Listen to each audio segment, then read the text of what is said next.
ईमान, आपुली मेहनत हीच आपुली शान, धरती माता माय ही आपुली ही सर्वची आशा. जैविक दाणे हे रुजतात, धरती ही पिकवी मोती. जैविक दाणे हे रुजतात, धरती ही पिकवी मोती. आपुली हिम्मत, आपुले ईमान, आपुली मेहनत हीच आपुली शान.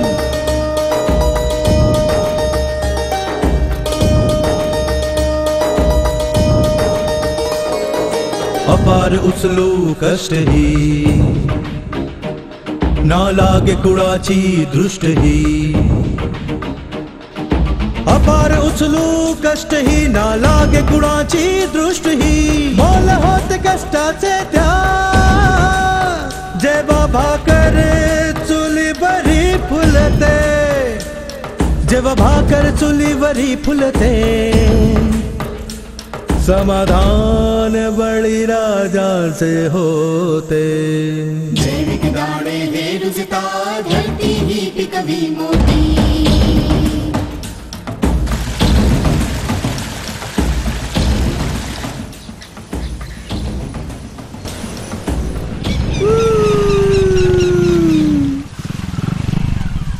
राम राम विश्वनाथ भाऊ. अरे राम राम आनंदराव. राम राम. काय कसं काय आज कुठे मैदान मारायला निघालात? अहो आज संध्याकाळी मीटिंग आहे, तुम्हाला यायचंय बरं का? हो. आता आणि कशासाठी घेत आहे मीटिंग? बाबा सेंद्रिय शेतीबद्दल मीटिंग आहे. अरे मुन्ना तू चालत चालला होता, मी म्हटलं चल तुला सोडतो मी. चला निघतो आता, बाकीच्या लोकांनाही सांगायचं आहे. हो हो. बाय बाबा.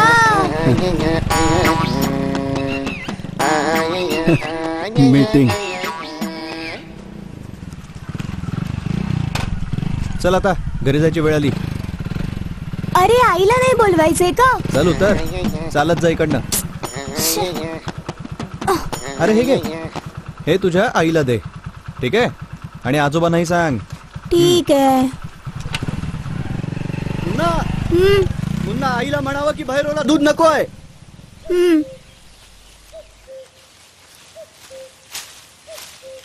ऐका ऐका ऐका ऐका ऐका ऐका ऐका ऐका ऐका. आता शेतीसाठी चांगले दिवस येणार आहेत. दुःखाचे हे वादळ आता सरणार आहे, कारण ट्रॉपिकल ॲग्रो घेऊन येत आहेत सेंद्रिय शेतीची समग्र साधनं. येत आहेत कंपनीचे सेंद्रिय शेतीचे तज्ञ, जे आपल्यासाठी आणतात उपयोगी माहितीचा खजिना. आणि त्यासोबत असेल एक सिनेमा, मोठ्या पडद्यावरचा मोठा सिनेमा, सेंद्रिय सिनेमा. आणि म्हणून आपण सगळे शेतकरी बंधू भगिनी आजच्या मीटिंगला नक्की या. मी आता चाललो. ऐका ऐका ऐका ऐका ऐका ऐका ऐका ऐका ऐका ऐका ऐका ऐका ऐका ऐका ऐका ऐका ऐका ऐका. आता बघा मोठ्या पडद्यावर मोठा सिनेमा, सेंद्रिय सिनेमा. आजोबा सेंद्रिय सिनेमा बघायला येणार ना? सेंद्रिय काय आहे? आधी टॉफी द्या, मग सांगतो. हे घे, आता सांग. मला नाही माहित, पिक्चर बघितल्यावरच समजेल. अरे तुझं दप्तर तरी हात घेऊन जा. कसल्या सिनेमाबद्दल बोलतोय तो? बाबा तो काहीतरी सेंद्रिय सेंद्रिय म्हणत होता, कोणास ठाऊक काय आहे. कमाल आहे. ऐकलंय की आज संध्याकाळी मीटिंग आहे आणि मोठ्या पडद्यावर पिक्चरही दाखवणार आहेत. बाहेर ओला दूध नको आहे.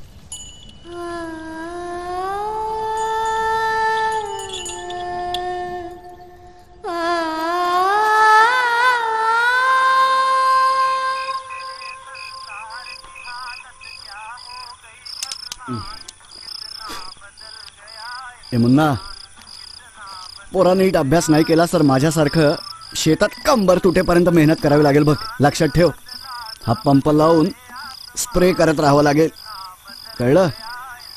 म्हणून म्हणतोय पोरा जरा नीट अभ्यास कर, शहरात जाऊन मोठा हो जरा. मला नाही व्हायचं मोठा माणूस.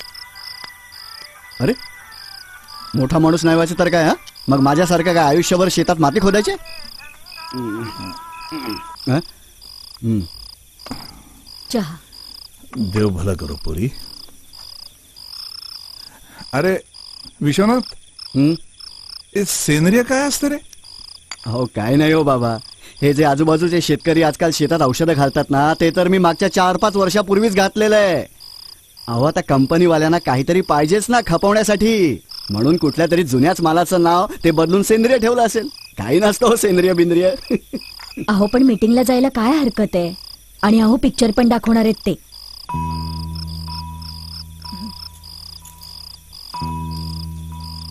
जाऊया ना विश्वनाथ, सिनेमा बघू. बाबा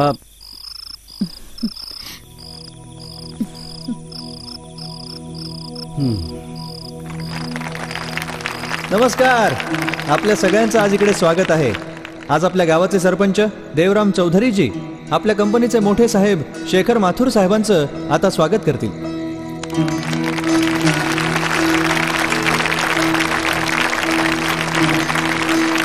आता शेखर साहेब आपल्या सगळ्यांशी 2 शब्द बोलतील. धन्यवाद. हे घ्या सर.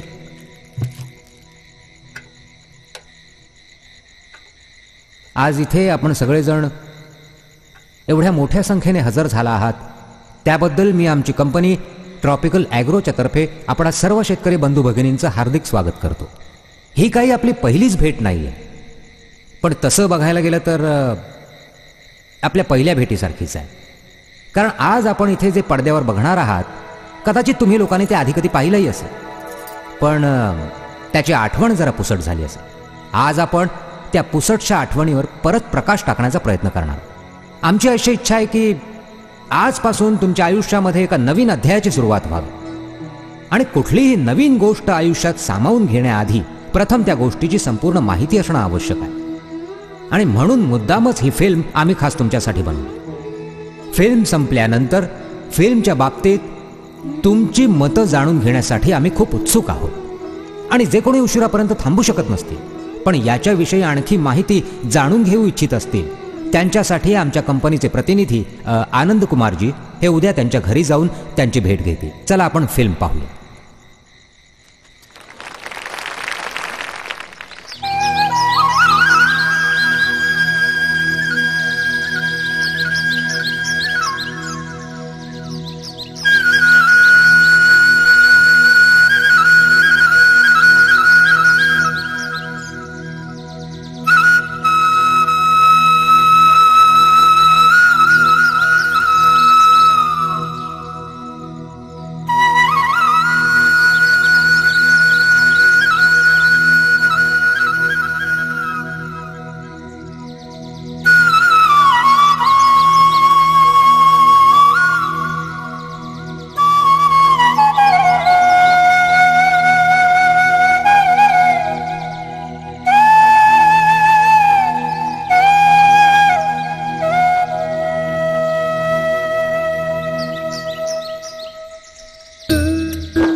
शतकानुशतक आपल्या देशात काही गोष्टी अजिबात बदलल्या नाहीत. उदाहरणार्थ आपल्या देशातले शेतकरी शतकानुशतक ते आपले अन्नदाता आहेत आणि सदैव राहतील.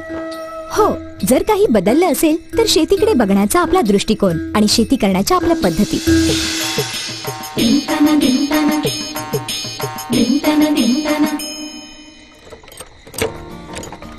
कित्येक शतकं शिकारी बनून भटक्या जमातींमध्ये राहिल्यानंतर मानवाला जेव्हा अन्न उत्पादनाची प्रक्रिया आणि त्याचं महत्व समजलं तेव्हा त्यानं आपल्या भटक्या जीवनशैलीला बदलून एका जागी स्थिर राहून शेती करण्याचा निर्णय घेतला. अनेक शतकांच्या अनुभवानं त्याला शेती करण्यातले बारकावे खूप चांगल्या तऱ्हेनं समजले. त्यानं ऋतुचक्र आणि हवामानाचं ज्ञान मिळवलं. जमिनीची ताकद, तिचा पोत, त्याचा अंदाज आला. कुठल्या मातीत कुठलं धान्य आणि कुठल्या ऋतूत कशाची लागवड जास्त फायदेशीर ठरेल हेही तो शिकला. मनुष्यानं निसर्गाबरोबर राहून त्याच्या अनुसार शेती केली आणि त्याचे सुखद परिणाम उपभोगले. शेतीची सगळी साधनं आणि पद्धती नैसर्गिक होत्या. शेत नांगरायला बैल आणि लाकडी नांगर वापरला जायचा. त्यावेळची जमीन अतिशय निरोगी आणि मऊ होती, म्हणून नांगरानं जमीन तयार करणं अगदी सोपं होतं. खतासाठी शेण वापरलं जायचं. कधी कधी आधीच्या पिकातला मनुष्याला निरुपयोगी भागही खत म्हणून वापरला जायचा. त्याशिवाय जमिनीत गांडुळासारखे काही मित्रजीव राहायचे, जे शेतकऱ्यांना उत्तम प्रतीचं नैसर्गिक खत प्राप्त करून द्यायचे. त्याचबरोबर शेतातली जमीन वर खाली करून तिथल्या मातीचा कस वाढायला मदत व्हायची. आधीच्या काळी ही पिकांवर कीड तर पडायचीच, पण तिचा नायनाट करण्यासाठी एकदम प्रभावशाली आणि अतिशय सहजपणे उपलब्ध अशा कीटकनाशकांचा वापर केला जायचा, जी शेतकरी स्वतःच्या घरातल्या उपलब्ध सामग्रीपासूनच बनवायचा. पंचगव्य अशा प्रकारचं एक प्रभावशाली कीटकनाशक होतं, जे गोमूत्र, गाईच्या दुधापासून बनलेलं तूप, शेण आणि अशाच काही इतर गोष्टींच्या अचूक मिश्रणातून तयार केलं जायचं. या सगळ्याच्या परिणामामुळे जे पीक शेतात पिकायचं ते एकदम आरोग्यदायी असायचं. त्याच्यावर कुठल्याही प्रकारच्या अपायकारक रासायनिक पदार्थांचा अंशही सापडायचा नाही. अशा पिकांपासून बनवलेलं अन्न खाणाऱ्याची तब्येत नक्कीच सुदृढ ठेवायचं. म्हणूनच त्यावेळचे लोक जास्त ताकदवान आणि मेहनती असायचे. योग्य जीवनशैली आणि नियमित व्यायामाकारणाने आजच्या काळातले आजार म्हणजे हृदयरोग, कॅन्सर, ब्लड प्रेशर, डायबिटीज फार कमी लोकांत आढळायचे. त्याचबरोबर पर्यावरण ही एकदम संपन्न असायचं. वेगवेगळे पक्षी शेतात जवळपास घरटी करून राहायचे. शेताचं नुकसान करणाऱ्या कीटकांना खाऊन पक्षी पिकांची राखण करायचे. एकंदरीत पाहता ही व्यवस्था सगळ्यांसाठीच खूप फायदेशीर होती. मला अजूनही आठवतंय, मी तेव्हा साधारण 10-1 वर्षाचा असेन. माझे आजोबा त्यावेळीही शेतात काबाड कष्ट करायचे. एवढंच नाही, घरातली इतर कामही करायचे आणि आखाड्यात मेहनत करायचे. त्यांना हरवणं इतकं सोपं नव्हतं. जीवनभर आजोबांनी शेतामध्ये जीव तोडून काम केलं आणि शेतात उगवलेलंच पीक खाल्लं आणि उत्तम आयुष्य जगले. आम्हा सगळ्या भावंडांना त्यांनी उत्तम वळण लावायचा प्रयत्न केला. खाऊ पिऊ व्यवस्थित घातलं, पण तरीही माहित नाही, आमच्यामध्ये आजोबांसारखं काहीच नाही. मला तर आखाड्यात कुणीही हरवू शकतं. हो, मी पण हे अगदी मान्य करतो. त्यावेळच्या लोकांची गोष्टच काही निराळी होती. माझे वडील शेतीबरोबरच आमच्या गावच्या कबड्डी टीमचे सगळ्यात तगडे खेळाडू मानले जायचे. त्यांचा दमसा सुद्धा कमालीचा होता. त्यांच्या तोडीचा दुसरा खेळाडूच नव्हता. त्यांचा आहारही तगडा होता आणि ताकदही त्यांच्या समोर कुणाचा निभावच नाही लागायचा. स्वतःच्या पाठीवर 100 किलो वजनाचं पोतं उचलणंही त्यांच्यासाठी सोपं होतं. काही मोठी गोष्ट नव्हती. हल्ली पूर्वीसारखं काही राहिलंच नाहीये. खरंच हल्ली ते पूर्वीसारखं काही राहिलं नाही. आज तुम्ही एखाद्याला 100 किलोचं पोतं उचलायला सांगितलं, तो 25 किलोतच खाली बसेल. कुणाला 1 मैल पळायला सांगितलं तर त्याला 100 मीटर मध्येच धाप लागेल. ही समस्या आता नेहमीचीच होत चालली आहे. आजकाल आपल्या देशात तरुण वयातच लोकांना अनेक प्रकारचे भयानक आजार ग्रासत आहेत. कधी विचार केलाय या सगळ्या मागे कारण काय आहे? फार लांब जायची गरजही नाही पडणार कदाचित आपल्याला. ती शेतं आणि त्यातून उपजलेलं धान्य, जे आजच्या काही दशकांपूर्वीपर्यंत आपल्या मजबूत तब्येतीचं कारण होतं, ती शेतं आणि त्यातून उपजलेलं धान्य आज आपल्या वाईट आरोग्याचं आणि आपल्या जमिनीच्या वाढत्या ओसाडपणाचं कारण आहे. बघा, आज आपण कुठे आलो आहोत. हा वर्तमान आपल्याला कुठल्या भविष्याकडे घेऊन जाणार आहे.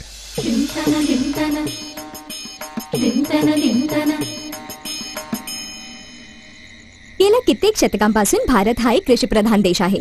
देशातल्या जनतेपैकी बहुसंख्य लोक आजही गावात राहत आहेत आणि आपल्या भाजी भाकरीसाठी आजही शेतीवर अवलंबून आहेत. म्हणूनच स्वातंत्र्यानंतर लगेचच शेती आणि शेतकऱ्यांसाठी आपली सरकारं गंभीरतेने विचार करत आली आहेत.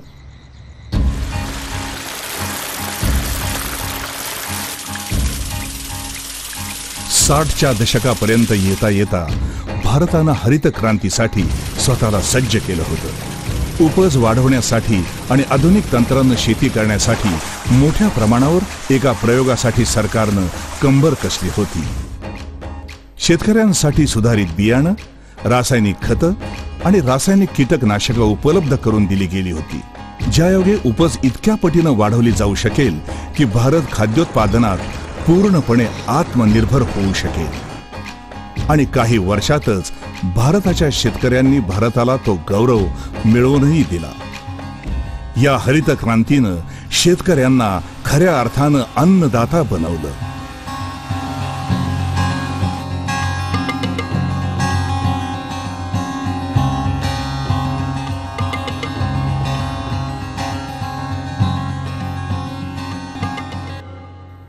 पण ही चकाकी फार काळ टिकून राहू शकलेली नाही।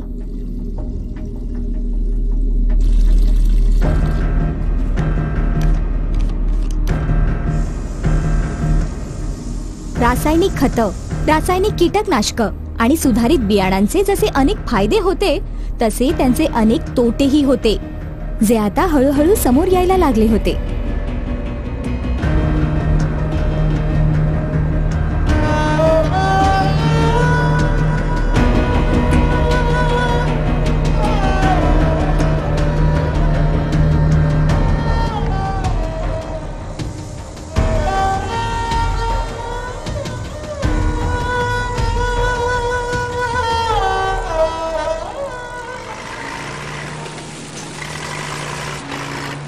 आपल्या समाजामध्ये वैद्यकीय प्रगती भरपूर झालेली असली तरी आजारांचं प्रमाण खूप वाढलेलं दिसते आणि पूर्वी जे आजार मोठ्या वयात व्हायचे ते आता लहान वयातच होत आहेत की या रासायनिक शेती पद्धतीमुळेच पहिल्यांदा आमची जमीन आजारी पडते।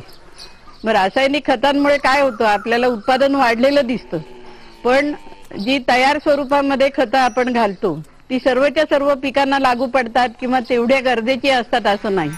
मग त्यातली काही वाया जातात, काहींची वेगळ्या प्रकारची विषारी संयुग बनतात, ती तिथे जमिनीमध्येच टिकून राहतात किंवा ती पाण्यामध्ये जाऊन विरघळतात, काहींचे वायू होऊन ते हवेत विरघळतात। अशा तऱ्हेने माती, पाणी, हवा, पर्यावरण या सर्वांमध्ये रासायनिक निविष्ठांमुळे, रासायनिक इनपुट्स, खतं ज्याला आपण म्हणतो, याच्यामुळे एक प्रदूषणाचं प्रक्रिया ही सुरू होते आणि जमिनीतला अन्नद्रव्यांचा समतोल हा त्याच्यामुळे बिघडतो आणि आपल्याला माहिती जिथे समतोल बिघडला तिथे आरोग्य संपतं आणि कुठली ना कुठली तरी व्याधी, आजार ही सुरू होते। रासायनिक कीटकनाशकांच्या फवारणीमुळे कीटकांच्या आक्रमणापासून उत्पन्नात होणाऱ्या नुकसानीत खूपच घट आली, उपज वाढली। पण हेही तितकंच खरं आहे की कीटकनाशकांनी पिकांना मदत करण्याचे मित्र कीटक, मधमाशा, गांडूळ इत्यादींचाही खात्मा केला आणि याहीपेक्षा अधिक म्हणजे रासायनिक कीटकनाशकांच्या अंधाधुंद वापरामुळे यांच्या संपर्कात येणारे कीटक आणि शेतात काम करणाऱ्या मजुरांच्या आरोग्यावरही त्याचा वाईट परिणाम होताना दिसू लागला। केरळ मधल्या कासरगावडा भागात काजूंच्या बागामध्ये साधारण 25 वर्ष चालू असलेल्या अंधाधुंद फवारणीमुळे कित्येक वर्ष हजारो लोक भयंकर अशा शारीरिक आणि मानसिक जन्मजात विकृतींसह जन्माला आली। रासायनिक कीटकनाशक आणि खतांच्या दुष्प्रभावांमुळे पंजाब मधल्या भटिंडा शहरातून एक ट्रेन राजस्थानच्या बिकानेर शहरात जाते। ही ट्रेन कॅन्सर ट्रेन या नावानं कुप्रसिद्ध आहे, कारण या ट्रेनमध्ये रोज कॅन्सरचे साधारण 60 रोगी असतात, जे एका धुसर अशा आशेच्या किरणाच्या शोधात शेकडो मैलांचा प्रवास करत येतात। रासायनिक कीटकनाशकांचे भयानक परिणाम भोगलेत आम्ही। मी स्वतःच्या डोळ्यांनी पाहिले।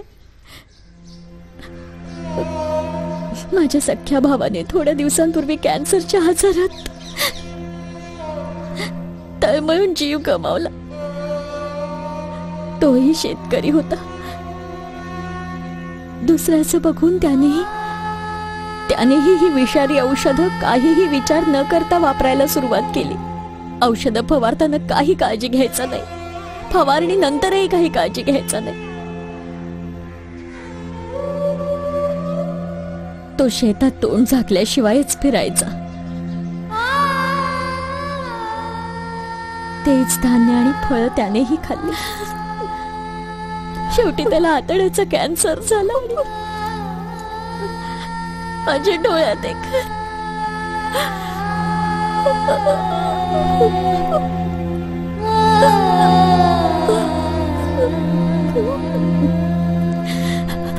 शेतकरी आणि शेतात काम करणाऱ्या मजुरांच्या आरोग्याचं खूप मोठं नुकसान तर होतच आहे.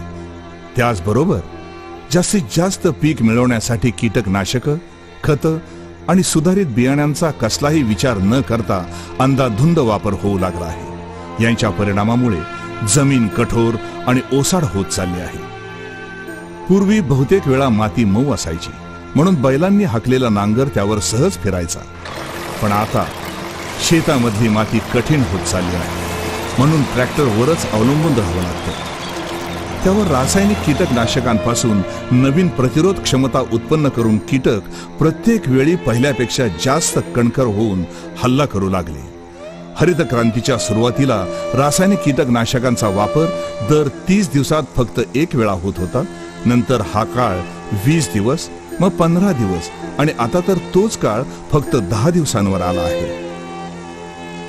याच्या परिणामामुळे शेतकऱ्यांवर वेगवेगळ्या प्रकारची आणि त्याचप्रमाणे सतत अधिकाधिक कीटकनाशकांचा वापर करण्याचा बोजा पडू लागला आहे. या सगळ्या प्रकारामुळे तो कर्जाच्या ओझ्याखाली दबत चालला आहे आणि म्हणूनच आपल्याला दर दिवशी देशाच्या वेगवेगळ्या प्रांतातून शेतकऱ्यांच्या आत्महत्येच्या बातम्या ऐकू येत आहेत.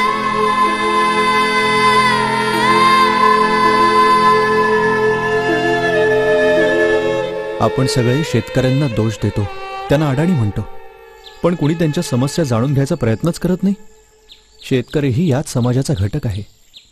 आपल्या मुलाबाळांसाठी त्यालाही त्याच गोष्टी हव्या असतात ज्या इतरांना हव्या असतात. चांगलं जेवणखाण, चांगलं शिक्षण, चांगलं भविष्य. पण आज शेतकरी स्वतःही तेवढाच अस्वस्थ आहे. त्याला फक्त आपल्या पिकांच्या सुरक्षिततेची काळजी असते. बाजारापर्यंत आणि लोकांपर्यंत आरोग्याला पोषक असा माल पोचवायचा असतो. त्याला काही कोणाचा जीव घ्यायचा नसतो. आता तर परिस्थिती अशी आहे की स्वच्छ हवेमध्ये राहणाऱ्या, स्वच्छ चांगलं खाणाऱ्या शेतकऱ्यांच्या कुटुंबांनाही याच रोगांशी झगडावं लागतंय. या बाबतीत कुणीतरी काहीतरी करायला हवं, काहीतरी उपाय शोधायला हवा, नाहीतर फार उशीर होईल.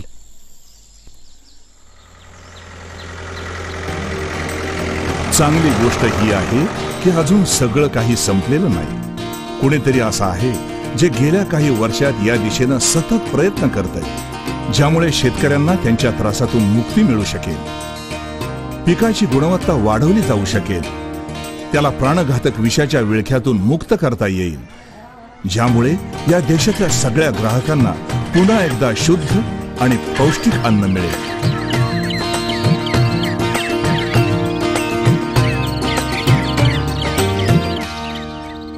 चला तर बघूया अशी कोणती क्रांतिकारी पावलं उचलली गेली आहेत आणि कोण आहेत हे लोक जे शेतकऱ्यांना त्यांच्या जाचातून मुक्ती देण्यासाठी इतक्या आत्मीयतेने काम करतायत. Tropical agro system India private limited ही झवर उद्योग समूहाचा एक भाग आणि त्याचबरोबर भारतात पीक संरक्षण आणि व्यवस्थापन क्षेत्रातली प्रमुख कंपनी आहे. हिची स्थापना 1968 मध्ये अंबातूर, चेन्नई इथं झाली. सर्वोच्च टेक्नॉलॉजीवर आधारित ट्रॉपिकल ॲग्रोचे संपूर्ण भारतात 3 कारखाने आहेत. ट्रॉपिकल ॲग्रोने अत्याधुनिक टेक्नॉलॉजीचा वापर करून बेंगलुरू आणि कोइंबतूरमध्ये सेंद्रिय उत्पादनांच्या निर्मितीचे कारखाने आणि रिसर्च केंद्र स्थापित केले आहेत. कंपनीचे 600हून अधिक कर्मचारी, ज्यांच्यापैकी 200हून जास्त कृषी तज्ज्ञ आहेत, शेतकऱ्यांच्या सेवेत पूर्ण निष्ठा आणि समर्पणाच्या भावनेनं आहेत. भारताच्या 22 राज्यात कंपनीच्या उत्पादनांची विक्री आणि वितरण व्यवस्था सांभाळण्यासाठी 6000हून जास्त विश्वसनीय व्यावसायिक भागीदार आहेत. या उत्तम वितरण व्यवस्थेचा लाभ आतापर्यंत देशातल्या 10 लाखाहून अधिक शेतकऱ्यांना मिळाला आहे. कंपनीकडे केंद्रीय कीटकनाशक बोर्ड आणि नोंदणी समितीची मान्यता प्राप्त असलेली कंपनीची 200हून जास्त उत्पादने आहेत. ट्रॉपिकल ॲग्रो नॅनो टेक्नॉलॉजीवर आधारित सेंद्रिय कीटकनाशक, सेंद्रिय बुरशीनाशक आणि सेंद्रिय खतांची सगळ्यात व्यापक श्रेणी भारतात उपलब्ध करून देणारी ही एकमेव कंपनी आहे. ट्रॉपिकल ॲग्रो कंपनीला या उच्च स्थानावर घेऊन जाणारे श्री V.K. झवर लहानपणापासूनच निसर्गप्रेमी आहे. खुद्द त्यांच्या शब्दात अभ्यासात त्यांचं मन कधीच रमलं नाही. अगदी सुरुवातीपासूनच त्यांना स्वतःचा व्यवसाय करायचा होता. सन 1978 त्यांच्या जीवनात मोठ्या अर्थानं निर्णायक ठरलं. त्याच वर्षी त्यांनी फक्त लग्नच नाही केलं, तर ही कंपनी म्हणजे ट्रॉपिकल ॲग्रोची जबाबदारी सांभाळण्याचा निर्णय घेतला. स्वतःमध्ये झालेल्या सगळ्या सकारात्मक परिवर्तनाचं श्रेय श्री झावर ध्यान आणि अध्यात्माला देतात. त्यांचा दृढ विश्वास आहे की प्रत्येक माणसानं दररोज ध्यान केलंच पाहिजे. यामुळे फक्त आत्मविश्वास वाढतो एवढंच नाही, तर माणूस कमी वेळात जास्तीत जास्त काम करू शकतो. ध्यान हे माणसाच्या मनातून अहंकाराची भावना दूर करून सहकाराची, इतरांबरोबर काम करण्याची भावना जागृत करते. ध्यान आपल्याला निसर्गाच्या अजूनही जवळ घेऊन जातं, जे आजच्या या धकाधकीच्या आयुष्यात अतिशय कठीण होऊ घातलं आहे. श्री झवर नव्या पिढीकडून ही अपेक्षा ठेवतात की ती नैसर्गिक साधन संपत्ती, उदाहरणार्थ पृथ्वी, जल आणि वायू यांचं प्रदूषणापासून रक्षण करेल. हेच उद्दिष्ट डोळ्यासमोर ठेवून त्यांची कंपनी अशी सेंद्रिय उत्पादनं तयार करते की ज्यामुळे या सगळ्या नैसर्गिक साधन संपत्तीचं रक्षण तर होतच, शिवाय लोकांच्या आरोग्यातही सुधारणा दिसून येते. आणि आपल्याकडे असं म्हणतात ना की गमावलेली संपत्ती परत मिळवू शकतात, पण गमावलेलं आयुष्य परत मिळवणं खूप कठीण आहे.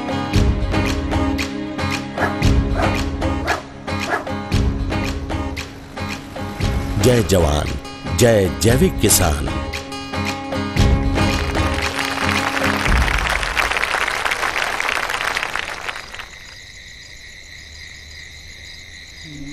साडे 11 वाजून गेलेत. कधी झोपणार, कधी उठणार. पहाटे दव नाही पडलं म्हणजे मिळवली, नाहीतर आपलं आहेच सकाळी 8:30 वाजता जाऊन फवारणी करावी लागेल. अगं वसू, तू अशी पुतळ्यासारखी का उभी आहेस? अगं मुन्नाला पांघरून घाल आणि आता तूही जाऊन झोप. सकाळी लवकर उठायचंय. 20 टाक्या स्प्रे करायच्या आहेत. लोड शेडिंग झालं तर तुला पाणी भरून आणावं लागेल. जा झोप जा.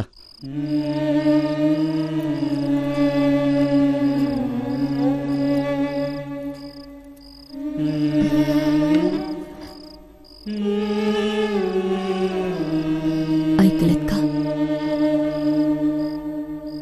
आज सिनेमात जे काही दाखवलं ते सगळं खरं आहे का? त्या बाईचा भाऊ आणि माझा भाऊ दोघंही एकाच वयाचे असतील ना?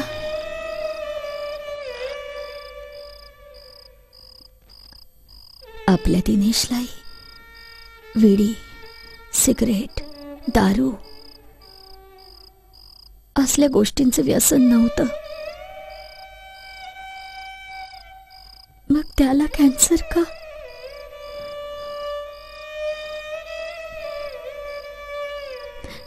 मला खूप काळजी वाटायला लागली. वसू, आता त्याच्या नशिबात कॅन्सरच लिहिला होता, तर आपण तरी काय करणार? नशीब नाही. आठवतंय माझ्या बरोबर जेव्हा शेतात यायचा, कच्च्या भाज्याच खायचा. कच्ची भेंडी, टोमॅटो, काकडी. मी बोलून बोलून थकले. अरे धुवून खात जा, पण नाही. वसू, खरं तर काय आहे की तुझ्यावर त्या सिनेमाचं भूत बसलंय. जा गुपचूप झोप जा आणि मुन्नालाही झोपव आता. आपला मुन्नाही कच्च्या भाज्याच खातो. माझ्या मनात काही बाई विचार यायला लागलेत. अगं काही नाहीये, उगीच उलटा सुलटा विचार करू नकोस. जा झोप जा, सकाळी लवकर उठायचं. मी दमलोय. जा. आणि हे बघ, जे नशिबात लिहून ठेवलेलं असतं ना, त्याला कोणीही टाळू शकत नाही. समजलं? जा झोप जा. जा आता.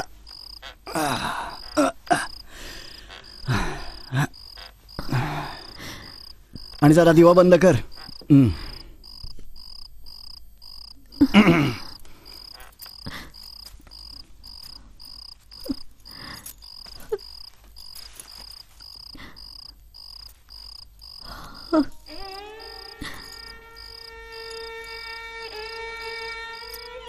अगं वसू, दिवा बंद कर आता.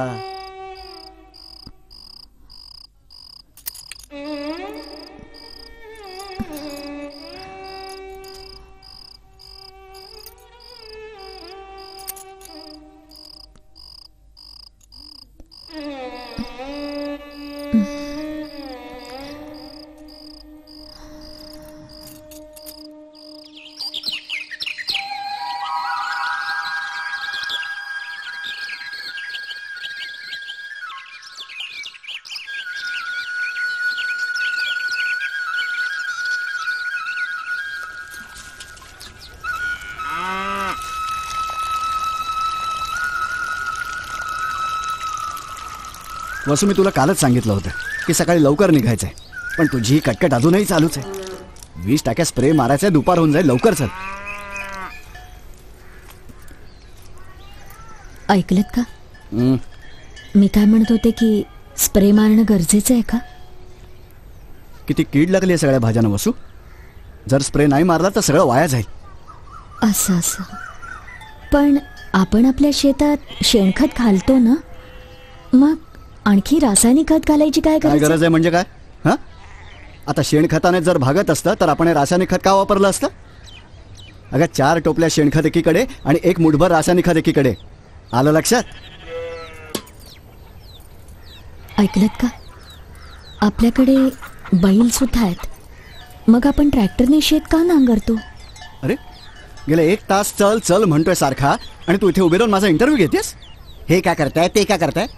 जास्त डोकं चालवू नकोस उभा, समजलीस? जेवढं सांगतोय फक्त तेवढंच कर, उगीच खोलात शिरू नकोस. चल आता निघ. आपल्या घरात मला रोगराई पसरायला नकोय. मी नाही येणार तुमच्या बरोबर. तुम्हाला जे करायचंय तुम्ही करा. मी माझ्या मुलाला औषधं फवारलेल्या भाज्या नाही खायला घालणार. तू सिनेमा काय पाहिलास? आज डॉक्टरिंग झालीस काय? मला शिकवायला लागलीस आता? राम राम विश्वनाथ दादा. अगदी योग्य वेळी आलात. मला सांगा, तुमचं काय म्हणणं काय? हा, तो सिनेमा दाखवून आमच्या घरात भांडणं लावायचे काय? आता तुम्ही आम्हाला शेती करायला शिकवणार? 10 वर्षांचा तो 10 वर्षांचा, तेव्हापासून शेतात स्वतःच्या हाताने नांगर चालवलाय. आज येत आहे तुम्ही आम्हाला शेती करायला शिकवायला. अहो, जेवढ्या औषधांची तुम्हाला नावही माहीत नाहीत ना, त्यापेक्षा कितीतरी जास्त औषधं मी शेतात कधीच वापरली आहेत. खबरदार, इथून पुढे तुम्ही इथे आलात तर कुठल्याही पिक्चर मीटिंगसाठी. आनंद भाऊ, तुम्ही यांचं काही एक ऐकू नका. मी तर म्हणते तुम्ही चांगलंच केलेत आम्हाला तो पिक्चर दाखवून. माझ्या मनाला तर खूप प्रश्न पडलेत आनंद भाऊ. अगं वसुंधरा, आता माझ्या संयमाची परीक्षा घेतेस तू. आता माझं डोकं जास्त खाऊ नकोस. संयमाची परीक्षा घेऊ नकोस माझ्या वास. अहो पण अरे विश्वनाथ, ती काय म्हणते ऐकून तर घे. काय नाही म्हणत होती बाबा. जेव्हापासून सिनेमा पाहून आले डोकं फिरलाय. एकच गोष्ट घेऊन बसले, हे का नाही करत, ते का नाही करत. अरे नाही करत मी, माझी मर्जी. आणि तुमचं काय? हा, तुम्हाला सगळीकडे फिरायला एसी कार पाहिजे, राहायला बंगला पाहिजे, तुमची मुलं इंग्रजी शाळेत शिकायला पाहिजेत. मग आम्हा शेतकऱ्यांची मुलं का नको शिकायला? नाही द्यायचा फवारा आम्हाला आमच्या मुलांच्या हातात. अहो, मी सुद्धा तेच तर म्हणतोय की याला कधी फवारा मारायची गरजच पडू नये, म्हणूनच सेंद्रिय शेती करा. आणि मारा. मला एक गोष्ट सांगा, माझ्या शेतात मागच्या वर्षी 1 एकरात 25 क्विंटल गहू निघाला होता. हे तुमचं हे सेंद्रिय देईल का 25 क्विंटल गहू? नक्की देईल, पण तुम्हाला तुमच्या शेताची देखभाल करावी लागेल. थोडा संयम बाळगावा लागेल. ही माती म्हणजे काही औषधाची बाटली नाही की स्प्रे केला आणि फेकून दिली. अहो, या मातीने कित्येक पिढ्या आपली सोबत केली आहे, आणि आपण आपल्या मुलांना काय देऊन जाणार? ही अशी ओसाड जमीन, ही नापीक शेती, तुम्हीच सांगा बरं. हे तर तू बरोबर बोलतोयस, पण हे सेंद्रिय काय आहे? मी सांगतो ना तुम्हाला. तुम्ही बाबांना सांगा, मी चहा घेऊन आलेच. आणि मुकाट्याने चहा प्या आणि इथून निघा. खबरदार, इथे बसून या लोकांना वाईट मार्गाला लावलं तर. अहो, हे काय बोलताय तुम्ही? पाहुण्यांशी कोणी असं बोलतं का? आणि ते आपल्या भल्यासाठीच सांगतायत ना हे सगळं. आता तू मला सांगणार ते सांगतात ते कशासाठी? ते स्वतःची अक्कल स्वतःकडेच ठेव, नाहीतर माहितीये ना, सकाळपासून डोकं पिकवून टाकलंय. अरे, जेव्हा लग्न करून आणलं होतं तेव्हा गाय आणि बैलात फरक माहित नव्हता. मी शिकवलाय, मी. आणि आज चालली मला शेती कशी करायची शिकवायला. स्वतःच्या मर्यादेत राहा. माझ्या कामात लुडबुड नाही करायची. माझा मुलगा औषधं मारलेली भाजी नाही खाणार. अरे मग काय माती खाणार आहे तो? डोकं फिरलंय. अरे, जेव्हा आपण सगळे शेतकरी शेतात मेहनत करतो ना, तेव्हा कुठे सगळे लोक भरल्या पोटी झोपतात. जर भाकर सर्वांनाही मिळते, तर का कोणी मग टाहो करते.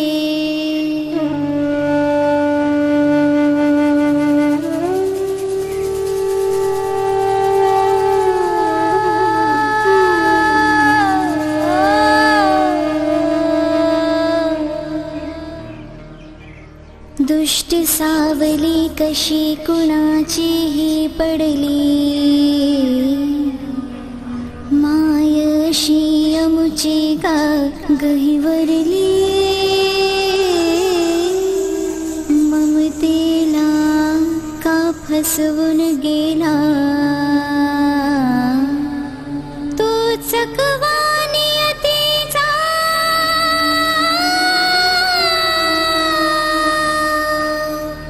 पहिले घास उष्टाचे आईचे बाळासवे बोल बोबडे का कोणी मायेत त्या जहर पसरविले अन्नदाता तो भला आईचा या लेकुरा पडदान ठरवून त्याला कोणी सांगविला बीज विषाचे रुजविता विषच पिकवी ही धरती बीज विषाचे रुजविता विषच पिकवी ही धरती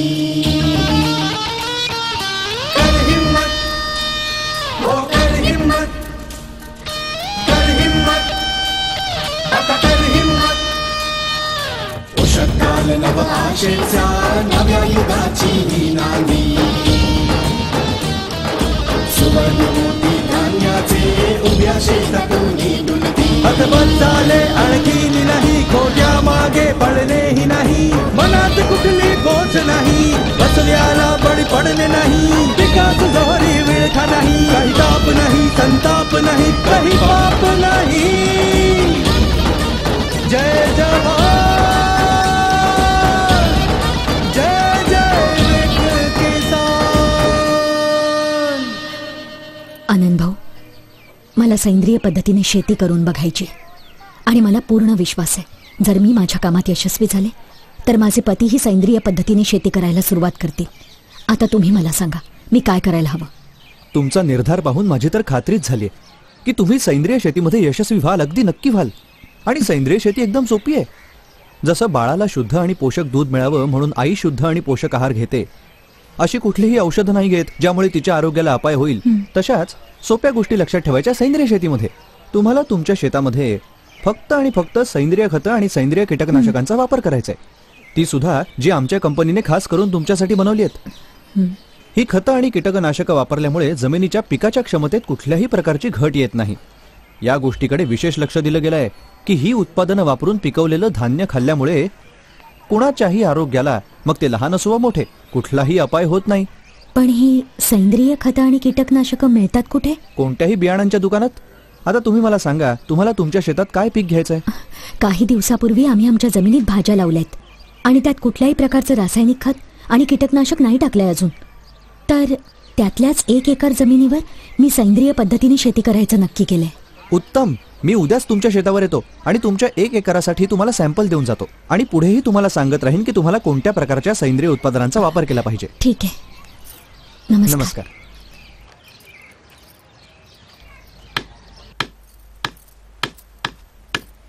हा का नवीन तमाशा आहे? ऐकलत का? कंपनीच्या दाव्यात किती दम आहे हे बघायला 1 एकर शेतात सेंद्रिय शेती करून बघूया ना. तुझ्या सेंद्रिय शेतीची तर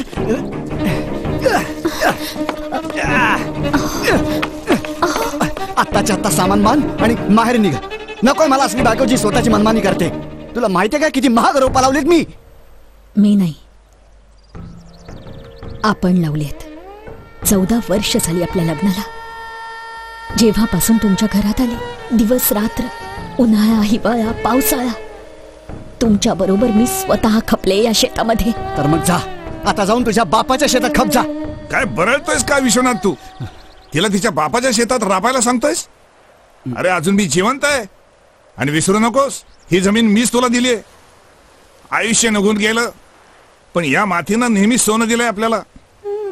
ही माती आपल्याशी कधी वाईट झाली नाही, पण आता बघ हालत काय दुर्दशा झाली तिची. सेंद्रिय शेती येणाऱ्या काळाची बस हीच एक मागणी आहे वसुंधरा, नाहीतर सगळं संपून जाईल. तू लाव तुझ्या 1 एकरात खांब आणि विश्वनाथ, हा एकर तुझा तुकडा. बघू दे मला तुमच्या दोघात कोण जिंकतं ते. वसुंधरा लाव खांब, बघतो कोण अडवते ते. कर हिम्मत, हो कर हिम्मत, कर हिम्मत, आता कर हिम्मत. उषत्काल नव आशेचा नव्या युगाची ही नांदी. सुवर्ण मोती धान्याचे उभ्या शेतातून डुलती.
बाबा, आमचा पण माल घेऊन जा ना ट्रॅक्टरवर. सेंद्रिय माल ट्रॅक्टरवर? मुन्ना तुम्हाला तर बैलगाडी पाहिजे, बैलगाडी. त्याच्यावर घेऊन जा. पण बाबा, बैलगाडी मुन्ना.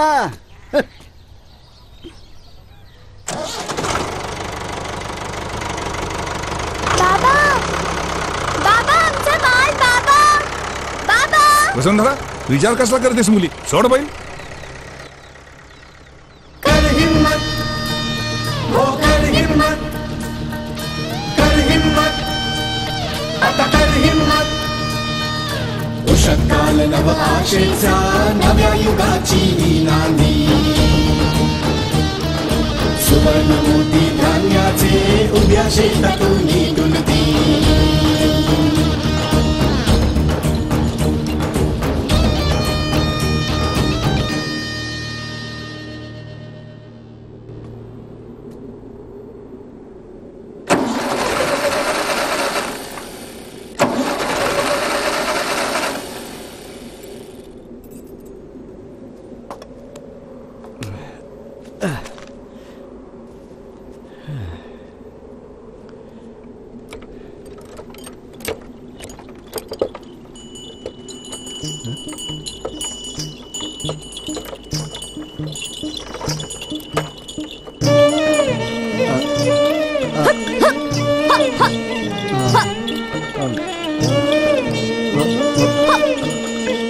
वसू, वसू.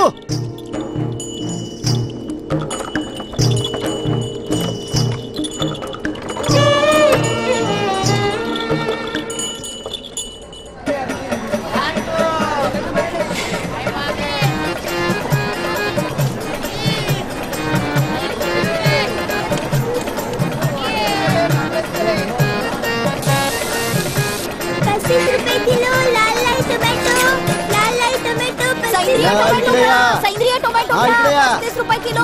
ताजे टोमॅटो आहे. अहो या भाऊ, 30 रुपये किलो. 30 रुपये किलो. 30 लाल रुपये किलो. टोमॅटो. या इकडे या. हो दादा.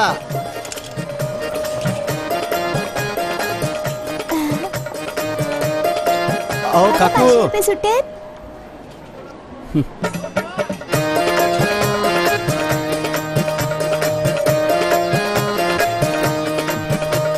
₹30. 35 रुपये किलो हो, काका. बघा. चांगले लाल हो, काका. लाल लाल टोमॅटो. चांगले टोमॅटो घ्या. सेंद्रिय टोमॅटो. अहो या या या टोमॅटो घ्या. 30 रुपये किलो. हे घ्या हे घ्या हे घ्या टोमॅटो बघा तरी. अहो 30 रुपये किलो. सेंद्रिय वाले 30 टोमॅटो. रुपये. हे 30 बघा रुपये. 35 रुपये किलो. 30 सेंद्रिय रुपये वाले किलो आहे. टोमॅटो. लाल तुमच्या बघा इथे ताई 30 चांगले. रुपये आणि यांच्या इथे 35 रुपये असं का? आता दादा काय? तुम्ही वजन करा. घ्या एकदम ताजा सेंद्रिय माल घ्या. रासायनिक खतं कीटकनाशक यांच्या शिवाय पिकवलेला ताजे ताजे एकदम दादा साफ जरा टोमॅटो. थांबा. काय झालं ताई? हा तुमचा माल खरंच सेंद्रिय आहे? एकदम 100% सेंद्रिय. माझ्या आईने खूप मेहनत केली आहे आणि ती म्हणते की दुसऱ्यांच्या मुलांना भाज्यातून मिसळलेलं विष देणं बरोबर नाही. अरे वा, खूप हुशार आहेस तू. नाव काय आहे तुझं? माझं नाव प्रकाश आणि आईचं नाव वसुंधरा. आणि ह्यांचं- वसुंधरा, जसं नाव अगदी तसेच गुण. अहो दादा, काही शिका यांच्याकडून. या सेंद्रिय शेती करतायत. मी स्वतः एका अनाथालयाची ट्रस्टी आहे आणि मी माझ्या मुलांना हे विष खायला घालणार नाही. वसुंधराबाई, मी हे सगळे टोमॅटो विकत घेते. धन्यवाद मॅडमजी. वजन करू मी? हो हो, वजन करा. 30 रुपये किलो. 30 रुपये किलो.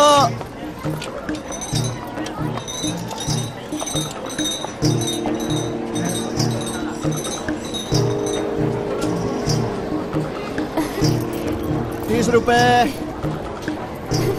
30 रुपये किलो. 30 रुपये किलो. 30 रुपये. 30 रुपये किलो. 30 रुपये किलो. 30 रुपये किलो. बाबा 30. मी थांबलो असतो पण आईकडे जास्त पैसे आहेत ना म्हणून मी तिच्या बरोबर जातोय.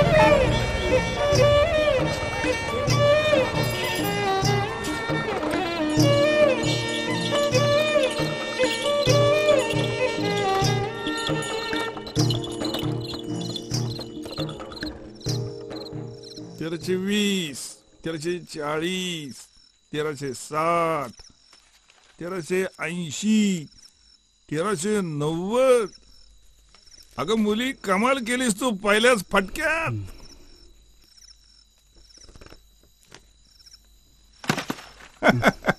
आता राहिलेल्या मालाचे अजून पैसे मिळतील. विश्वनाथ, तुझी कमाई किती झाली बाबा?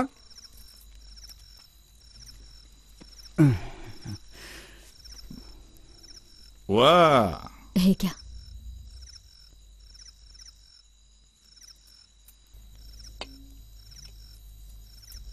आजोबा, पैशांचं राहू देत ना.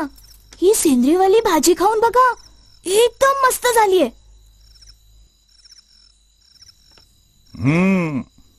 भाजी तर खूप छान बनवलीस मुली तू, आणि पिकवलीसही छान. पण तुला तर शेती करता येत नव्हती. बैल आणि गाईतलाही फरक कळत नव्हता तुला. पण ज्याने तुला शिकवलं तो तर स्वतः खूप छान शेती करत असणार आहे.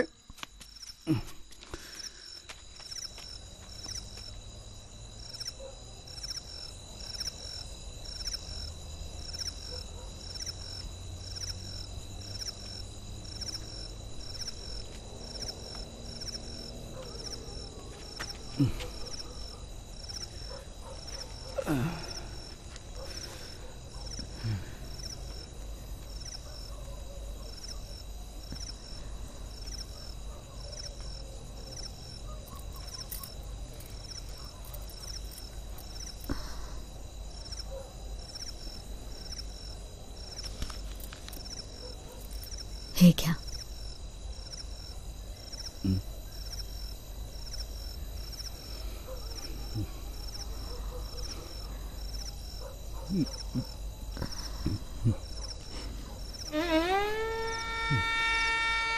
ऐकलत का? माझं काही भांडण नाहीये तुमच्याशी. तसे शेतीच्या बाबतीत जे काही शिकले तुमच्याकडूनच शिकले.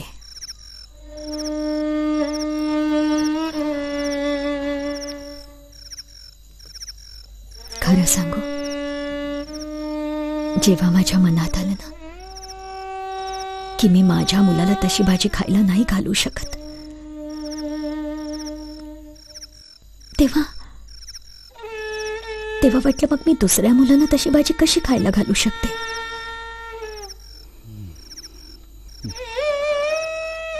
मला रात्रभर झोप नाही लागत. एक सांगू का, कुठल्याही स्त्रीला कुठलीही शिवी दिली तर ती सहन करेल एक वेळ,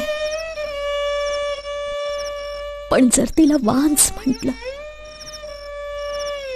तर ती कोलमडून जाईल. मग आपण आपल्या धरती मातेला वांस कसं बनवू शकतो? जर सेंद्रिय पद्धतीने शेतीला सुरुवात नाही केली तर तो दिवस लांब नाही जेव्हा आपली धरती माता वांस होईल.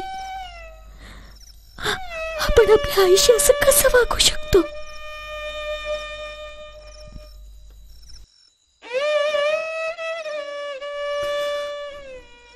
मला माफ कर वसू. माझं डोकं ठिकाणावर नव्हतं. मी तुला खूप उलटसुलट बोललो.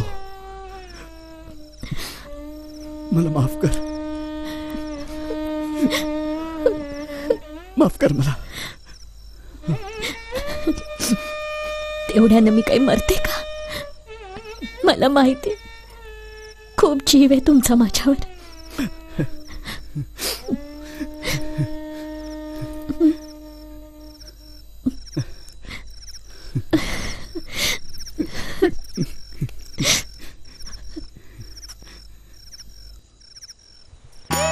आधी ते चाव नीट चाव.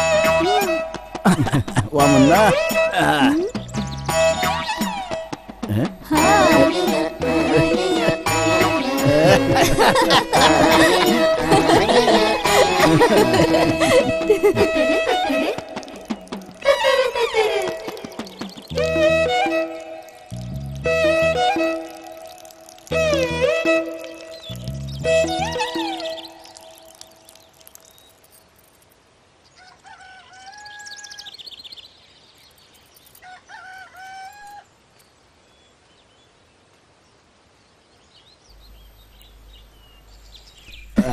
कशी दिसते मी?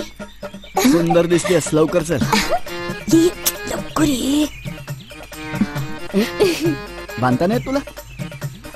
हा आलो आलो. आलो आलो आलो आलो. चल चल चल लवकर. हा आलो आलो. लवकर चला. चल आली आली वसू. ये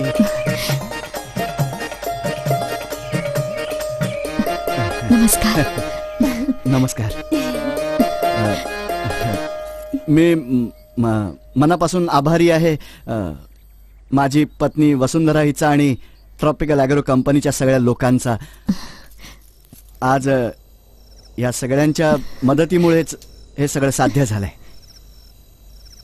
माझ्या शेतातली पिकं सळसळतात आणि माझ्या घराची भरभराट होतीये. सगळे कष्ट तर यांचेच आहेत. मी तर फक्त यांच्या सोबत राहिले. ट्रॉपिकल कंपनीच्या लोकांनी आम्हाला मार्ग दाखवला. आम्ही त्यांच्या गोष्टी समजून घेतल्या आणि त्याचं पालन केलं, ज्यामुळे आज आमच्या शेतातली जमीनच नाही तर सगळं शेतच रसरसलेलं आहे आणि त्यातून पिकणारं धान्यही स्वच्छ आणि आरोग्यदायी आहे. हे सगळं सेंद्रिय शेतीमुळेच होऊ शकलंय. सेंद्रिय शेतीने आम्हाला नवीन आयुष्य दिलं. माझी नाळ पुन्हा एकदा माझ्या शेतातल्या मातीशी जोडली. जमीन ती आम्हा शेतकऱ्यांची माय आहे. तिला वांझ होण्यापासून वाचवलं. मला माझ्या वडिलांच्या नजरेत पुन्हा एकदा जागा दिली. माझ्या मुलाच्या भविष्यासाठी, माझ्या पुढच्या पिढीसाठी एक नवीन दिशा दाखवली, एक नवीन आशा जागवली. आणि हे सगळं शक्य झालं ते फक्त या सगळ्या लोकांमुळे. बंधूंनो, ट्रॉपिकल ॲग्रो कंपनीने सुचवलेल्या सेंद्रिय शेतीच्या पर्यायाने आमचं आयुष्य तर नक्कीच सुधारलं. तुम्हाला जर तुमचं आयुष्य सुधारायचं असेल तर ट्रॉपिकल ॲग्रो कंपनीच्या सोबत सेंद्रिय शेती करायला आत्ताच का नाही सुरुवात करत?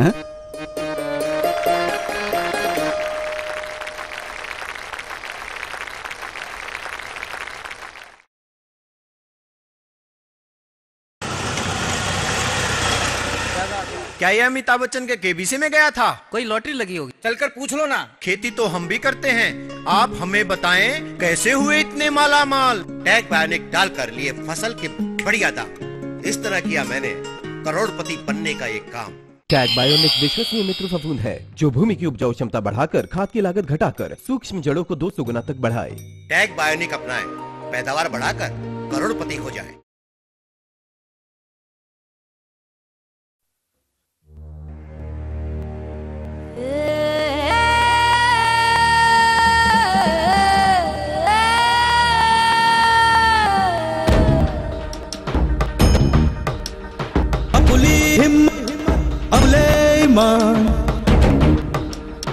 पुली मेहनत हेच आपुली शान धरती माता माया पुली हे गर्वची आशा।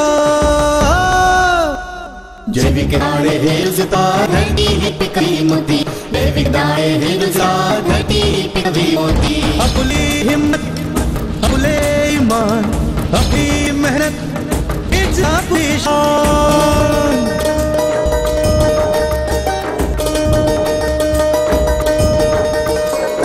अपार उचलो कशही नाला कुळाची दृष्टी।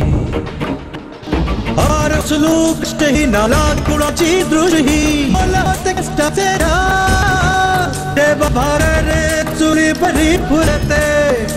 जे भाकर चुली परी फुलते समाधान बड़ी राजा से होते। जैविक दाणे हे रुजता धरती ही पिकवी मोती। दरवा नाही मिळते तर का कोणी मगटा हो करते।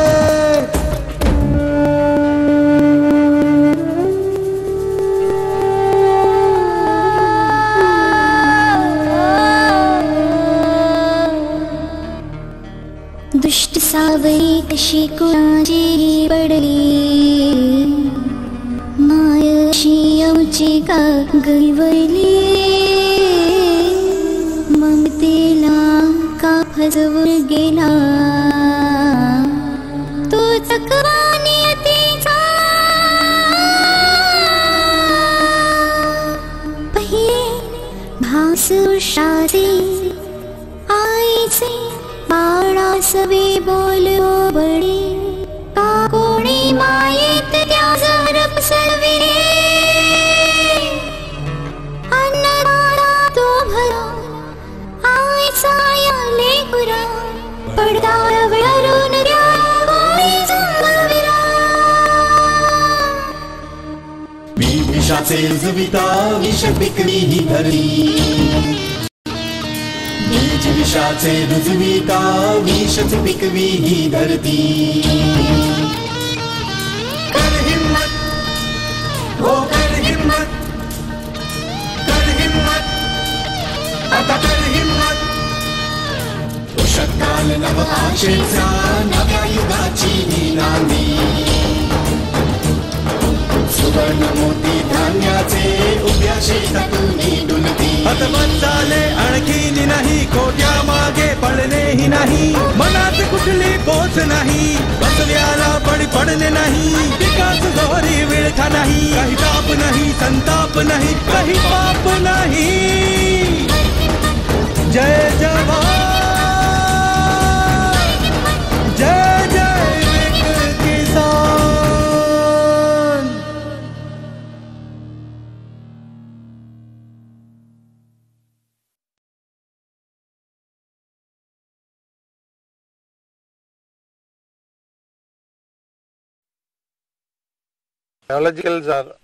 बायोलॉजिकल्स हे कृषी क्षेत्रात एकात्मिक कीड व्यवस्थापनासाठी सगळ्यात महत्त्वपूर्ण गोष्टीपैकी आहे।